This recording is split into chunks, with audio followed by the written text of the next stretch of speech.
Alright, it is that time again. It's another real recovery talk.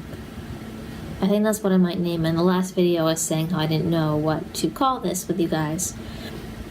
But I was thinking, I'm talking about recovery with you guys, and I get really real. So combine the two words and that's what you get. And that's what I always want to express and live out, is the realness of recovery. I don't want to put a mask to it, and I don't want to sugarcoat it. I want people to know what to expect, and just to know the battle, and to know the ups and the downs, and everything in between. That is always my hope. So, all that being said, it's time to get real with you guys again. I guess I'll just start with an update from the last video. I got very authentic with you guys about how I was handling depression. The depression is still there, very much so. I'm in this season of waiting for that to pass. I don't know when it will. I know I can't rush it. I know I can't put a time frame on it. I just have to trust that it's only a season, and this is not my forever. That doesn't make it any easier to get through. January felt like the longest month ever because of all this. And I'm just praying it ends soon. Because it's a lot to deal with, and it's a lot when you don't have the best coping mechanisms for it. Temptation, it's still there. Very strong. And while in the past week, most behaviors I have not acted on, the urges are right at the surface all the time. And so much of me just wants to give in. So much of me just wants to say, forget about it. I don't want to fight this. Just let it happen, and I'll deal with it later. Again, that mindset of, it's just one day. It's just one cut, it's just one meal, it's just one. But I know with my brain the way it is that just one doesn't exist. That one becomes 2 and 3 and keeps multiplying. That it won't end, that it won't be enough. I don't want just a taste of something, I want the whole thing. That's just that black and white thinking for me, that all or nothing. That gets me into a lot of trouble. But I keep going, and I keep trying, and I keep falling, but I keep getting back up. And that's what counts. So, there's really nothing new to report on that. I wish I could say things are better. I wish I could sit here and there's this, hold on one second, there's this cardinal that's been coming to my window since last Monday, and it's flying into the door right now. So if you heard that weird banging, that was the cardinal. I'm still trying to figure out what God wants me to know from this bird. But, yeah. So, side note, but I wish I could sit here and say that things have improved and sit here with such joy and overflowing love and get back to the Jenna who existed at the end of December. I don't know where she went. That seems like a lifetime ago. That seems like such a different person. I know she's in me, but I have no idea where she's hiding.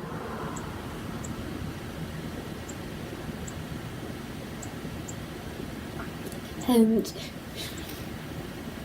it's hard because I want her back.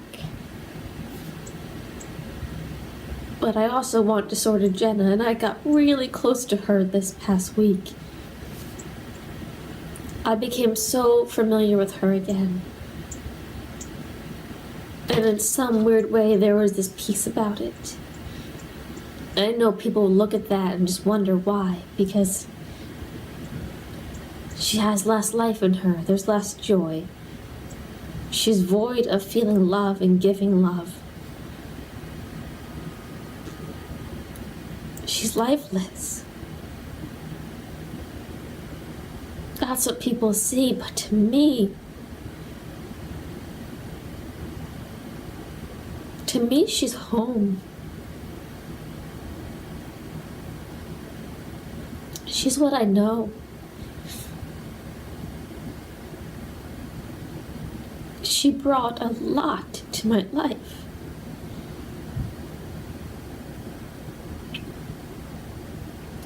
And a lot of what she gave, I miss. But also a lot of what the authentic Jenna gave, I miss too. And I'm just living in these two worlds, and I don't know how to do that. It's like no matter what, I'm not content with where I am right now. I don't know how to be here. I don't know how to be present. I'm always elsewhere. There's half of me that wants to be in the disorder, that is craving to be back in treatment in that environment with those people living in the disordered world that I came to call my home for so long. And that part of me just aching. It's painful. I mean, if it was offered to me right now, I would go back.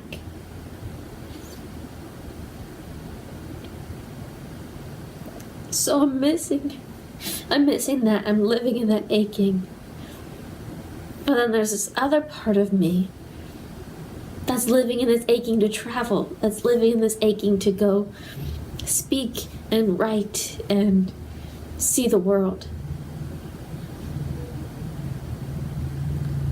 And I just keep finding myself in two different worlds, not knowing how to live in this current one. I always want to be where I'm not. And the thing is like I know if I were in treatment, then I'd be longing for the world of the travel. And if I was in travel, there'd be part of me that's longing for the world of treatment. There's always something in me that's not content, that feels like it's missing. I'm living so incomplete, and I don't know what it is. I don't know what I need. But I can't keep living in this longing for two different things. And there's such opposites. Like you can't get any farther from one another. I mean, there's one part of me that is so okay with eating these safe foods and the same thing, and there's the other part that's dreaming of eating a chocolate croissant under the Eiffel Tower. And then there's this part of me that is so okay with being alone for the rest of my life that I can do that. I don't need anybody. I can be independent. I can live this life by myself. And then there's this other part of me that wants nothing more than a relationship and to live life with somebody and get to experience that.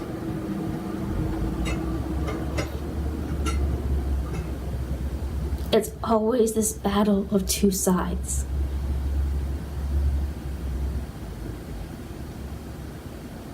And I don't know which side is winning, and I don't know which side is gonna make it. I trust that good will win. I trust that. But there are some days where part of me doesn't want that. There are some days where I hope at the side of disordered Jenna getting that life in treatment and all of that wins out. And I know that sounds bad. But what people have to understand is that when you have lived over 17 years in something,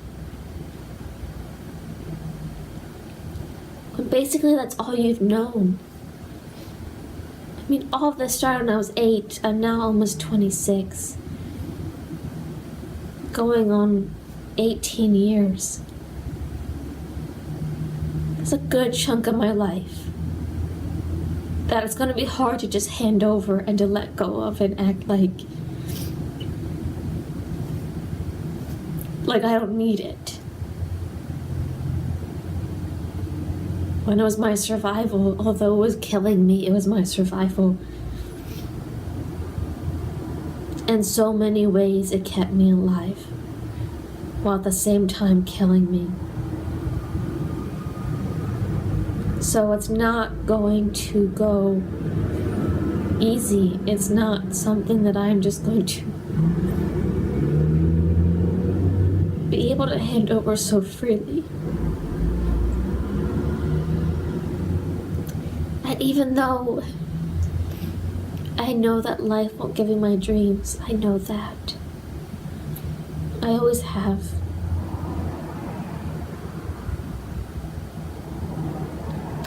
But it was what I planned for so long. I mean, I didn't expect to see this age. I didn't expect to see my 26th birthday. I didn't expect to see my 21st. So now I'm living this life with years I never planned, years I never expected, and I don't know what I'm doing. I don't know how to live this. I don't know how to be Jenna.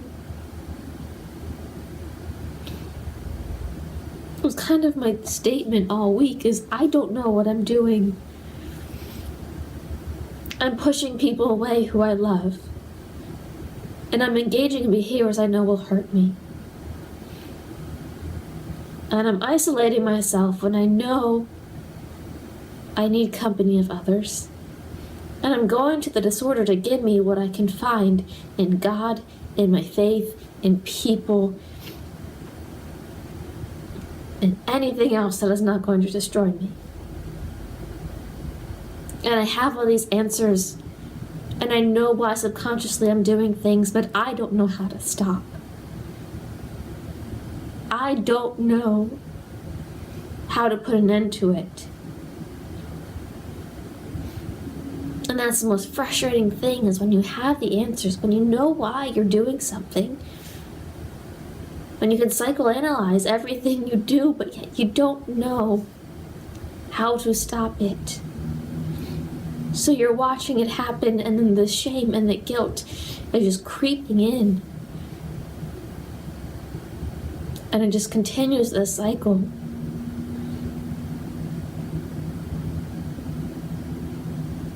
So that's where I am.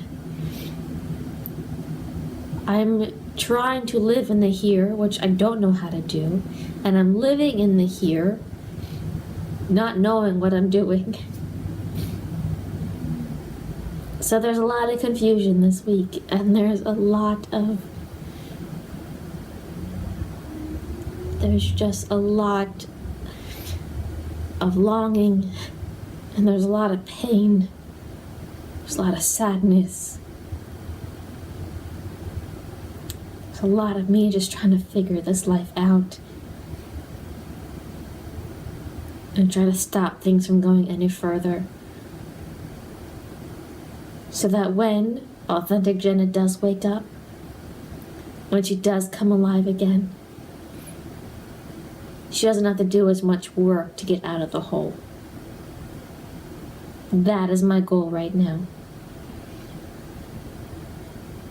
to not dig deep enough to the point that Authentic Jenna can't get out.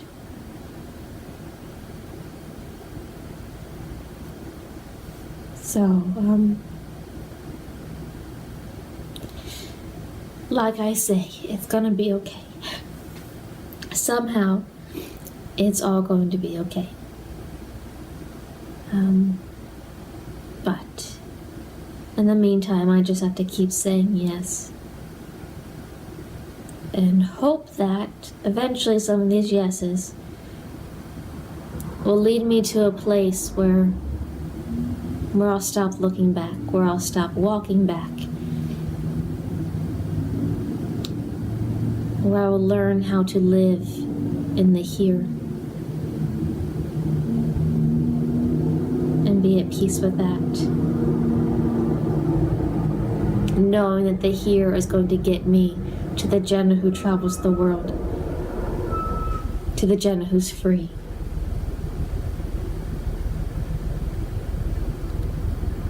Because it'd be very easy right now to be right here and go back to disordered Jenna fully. They both seem equal distance away, but that one I know how to get to much quicker. I know the answers, I know the way back to her, back to that life. But I also know there's nothing left there for me.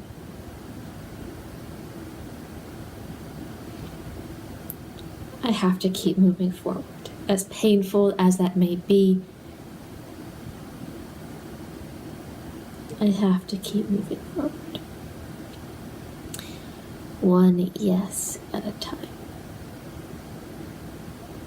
So, off to work I go. And